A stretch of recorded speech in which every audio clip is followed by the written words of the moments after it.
But mate, like I said, it's an absolute pleasure to meet you. I appreciate you taking the time to chat about the film today. My name's Nick. I'm from Nova Stream in Australia. I apologize for my auditory sandpaper. I'm getting over a cold at the moment. Brisbane boys, we don't get Australian winter as well as you Melbourne guys. Unfortunately, we suffer a little bit more. Look, mate, to be honest with you, I've been in LA for 9 years, so I'm kind of an honorary Queenslander in terms of the weather, you know. Absolutely. So, yeah, don't you dare apologize. I appreciate you. I appreciate that. So look, I'll jump straight into this as I'm very keen to hear you talk about your character, obviously Petrovsky, in this film. And just to give the people who are watching or listening an idea, can you introduce us to this character and what was his path into getting on the Demeter that fateful night? Yeah, so Petrovsky is maybe, I don't know about the heart and soul of the ship, but definitely the workhorse of the ship. You know, he's fully tattered, unapologetic, lives to the fullest. And when he discovers how much he gets paid for this special voyage, he is very, very excited about what he can do with that money. In particular, getting to the nearest port and then getting absolutely shit-faced. Hey, that's the best way to describe it. Sorry. No apologies needed. And then seeing where the night will take him with the lovely ladies of the night. You know, look, it's of an era, and I definitely had a lot of fun playing that. That's for sure. Petrovsky is the workhorse of the boat. He's surrounded by crew members, a ragtag bunch from across the world, you know, and they get tasked with taking this special cargo from Romania to England, and they don't really know what's in the crates. And of course, it's bad news for them because it's pretty much Dracula. And pretty much, yeah. Pretty much in all his gory glory. This is definitely a big film treatment of a well-loved story, and I think your audience is going to love it. Yeah, I think so too, and it's interesting you bring up the treatment of the story, because I think the most fascinating aspect of the film is that it's an adaptation of a singular chapter, ultimately Captain's Log, out of Bram Stoker's Dracula as well. So, in the sense of this story being an expansion, I'm interested to find out what the ideas that you came up yourself for Petrovsky in order to flesh this character out in that sort of world as well. So, Nick, I gotta say, thanks for asking, because I've been doing this for a long time, and what the thing that I just absolutely love about what I do is being able to be on a set, and you have to do what the script says, right? But then every now and then you say, well, I've got this idea, and if you're working with a filmmaker who is completely confident in their craft, what you'll find is they're like, let's do that, you know. And if they don't take it on, it's because they know, like, they've got other things going on in terms of cadence and story kind of pacing and whatnot. But in this particular case, I was able to throw a couple of ideas. In fact, one of the first meetings that I had with Andre was via a Zoom call, kind of what I'm doing with you.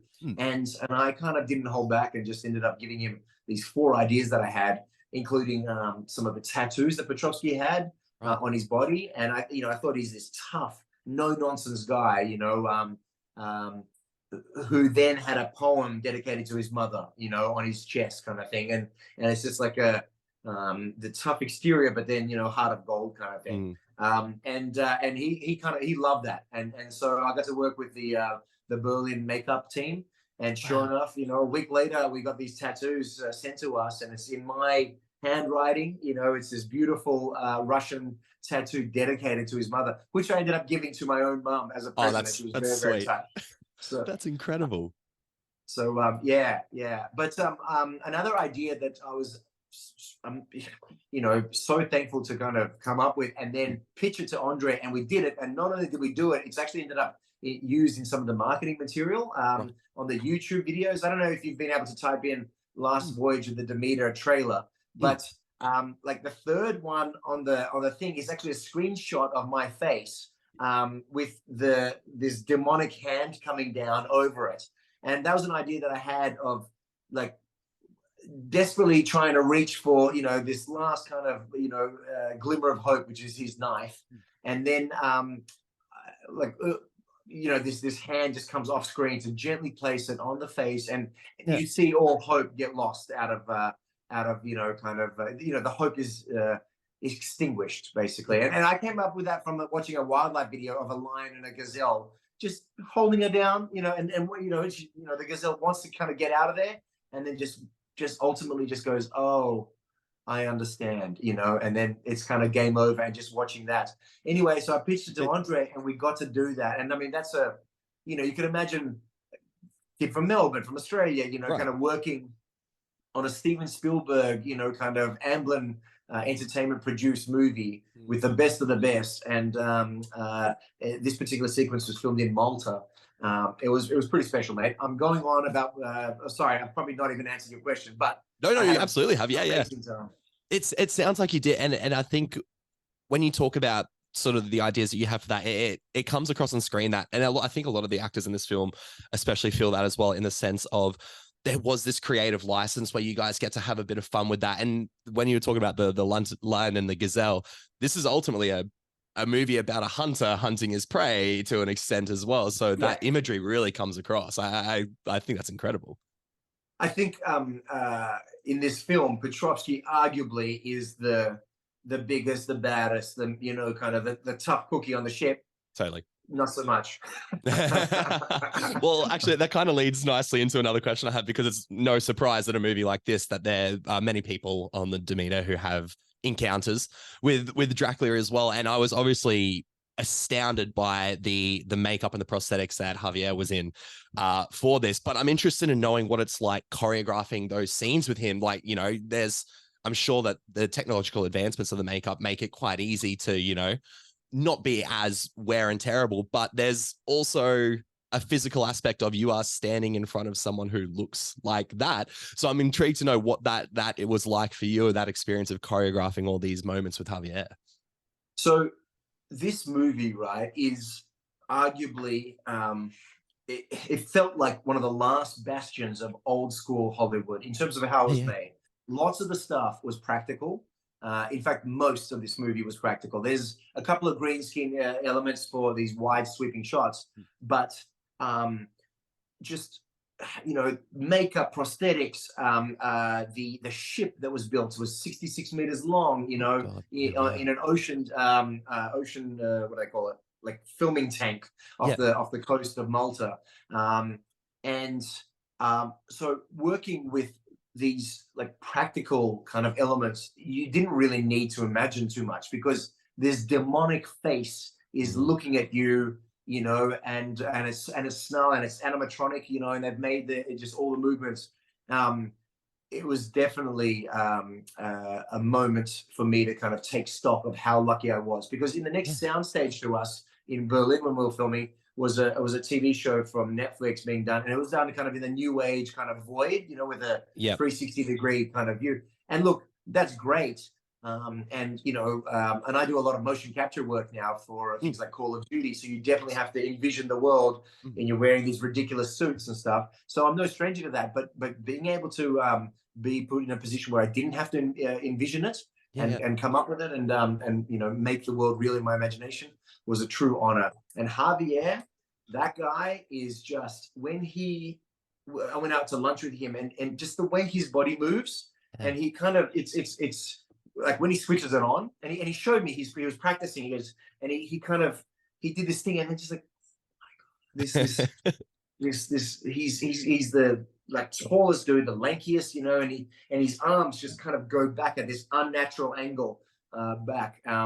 Anyway, I think your audience is going to be delighted with just the physical artistry of this film, from the actors, from the makeup department, from the shipbuilders, the art department, and I mean, of course, all under the stewardship of Andre Overdahl, who is a true artist, and what he's crafted here, I think, will be remembered for many, many years to come. I mean, you know, there's horror movies, and you're like, oh yeah, great, I got a little bit of a thrill. I think this one is kind of going to be up there with a very memorable, almost like a timeless classic. And again, an honor to be part of it. Oh, that's incredible. And you were talking about how sort of it's a combined effort. You know, it is the makeup artist, it's the director, it's the actors as well. But I was reading some of the production notes, and what Corey was saying about the training you guys had to do in order to know what it was like to sail a boat in this time period. So I'm intrigued to find out what your experience was about that as well, because that to me also adds to that. The immersiveness you had with Javier there and the practical effects and all that is something that I think the audience will experience, because it looks like you guys are trying to sail a boat. So what was that training experience like for you? And also a follow-up question, I guess, to that is, how much does that affect your performance then as well, having to remember all, not just lines and not just motivations for the character, but the practicality of sailing a boat this size? So we got to do a boot camp in Germany. We drove out about 2 hours out of Berlin, and we, as a whole cast, got to sail on a ship, like a real one. And the crew there put us through our paces, going, "You pair up." They paired us all up, and we were just shadowing these guys and getting into the thick of it. My character again is a bit of a workhorse, right? He's when the sail needs to go up, he's the one pulling it up, and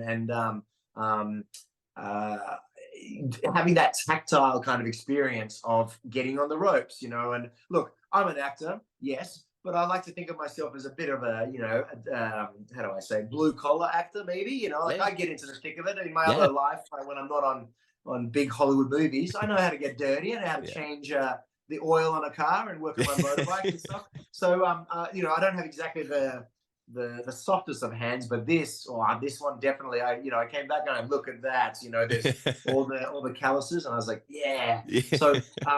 So being on a ship, and being taught that, and so then getting onto set, knowing, physically what it's kind of supposed to feel like and do. And so what I did is actually I requested, guys, you'll notice my pet hate in films is when, like, let's say somebody's carrying luggage and it's empty, and they're like, and they just throw it up. It's like a feather, right? I'm like, nah, guys, let's put some, sandbags on the other side of this. This is, That's awesome. This is at least 100 kilos. We're gonna, we need to put some blood, sweat, and tears into this. Yeah. And you see them like, oh, okay, and anyway, so they were able to load it up for me. Wow. And it gives you a little bit of, something to push back on, pull and feel it, So I was very, very lucky to get the experience in Berlin and then get to kind of make it real in Malta. Petrovsky's not messing around. Nikolai's not messing around. Mate, that's the hand in hand. No one's messing around here, mate. When they bring me on, we're not messing around. I love it. I absolutely love it. Actually, an interesting sort of throwback to what you were saying earlier about your character, about, hard as nuts on the outside, but he's got that softer center. That I was intrigued about Petrovsky's sort of superstitions. He's obviously a man of the sea. He understands, the laws of the superstitions of the sea, and especially when he sees and discovers Anna, he's quite apprehensive about what may take place after that. So your experience as an actor, I'm curious if ever in your process, which sounds, like you give a hell of a lot to each character you portray, do you have any superstitions yourself going into any performances? Anything's part of your process that you're like, it has to go like this, and this, or does it vary with each character you play? Well, I never changed my underwear. Talking about superstition, I'm kidding. That's the headline, right? Smelliest man in Hollywood. Yeah. That's for your rugby and footy players back home. You're like, yeah, that's right. No, I don't really have any, mate. Just do the work and be prepared, and then throw it all away, because you want to be able to react to anything at any given moment, and have a couple of ideas up your sleeve, and I can't tell you if I have any superstitions. Just head down, ass up, and let the work speak for itself. That does evoke a little bit of a giggle out of the US kind of people. They're like, what is he saying? This, but I mean, we work hard, Australians, right? We love to kind of get into the thick of it. And any opportunity that I was able to be on set to watch Andre Overdahl helm this amazing movie. And I know he had a tough time because, it's practical. It's huge. It's a big scale. There's this film, by the way, has a bit of everything. Like when you read it, you're like, oh man, like how are we gonna?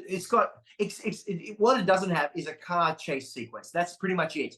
Otherwise, it's got fire, it's got explosions, it's got animals, it's got Dracula.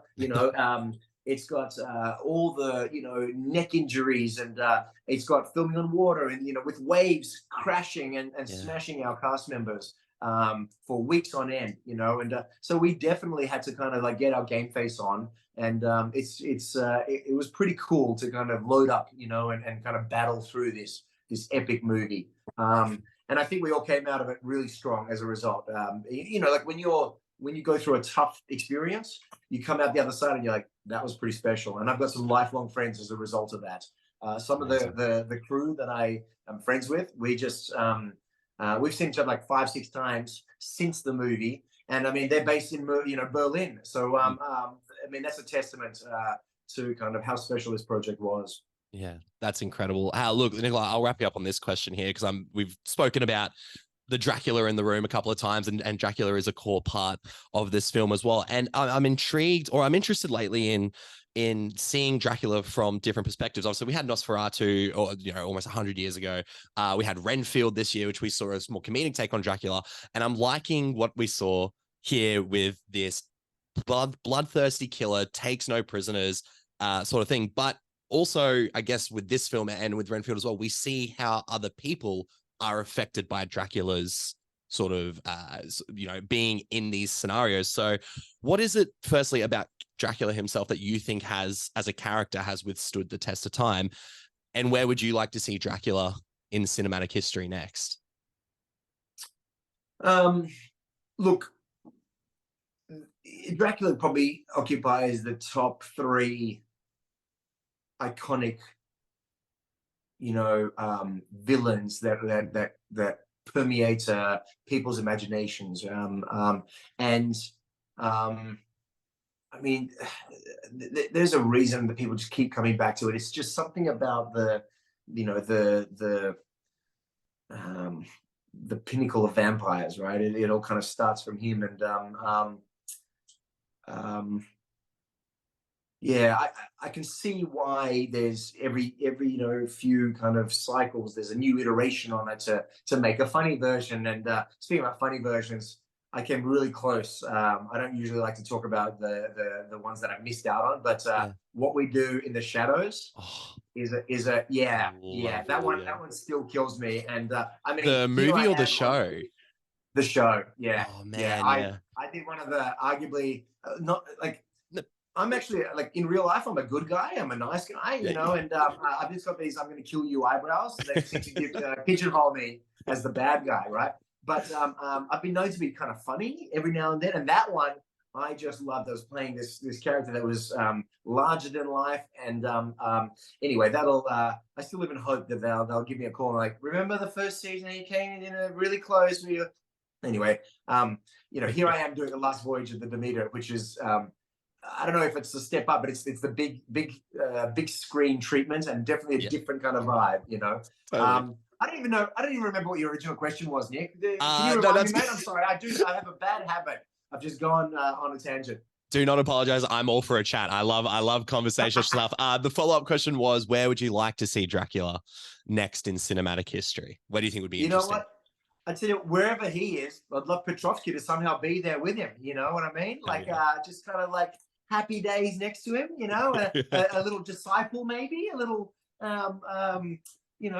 love the anti-hero team up, you know what I mean? Like when the villain and the good guy have to team up. So if we get some sort of like buddy cop investigation movie with Dracula and Petrovsky.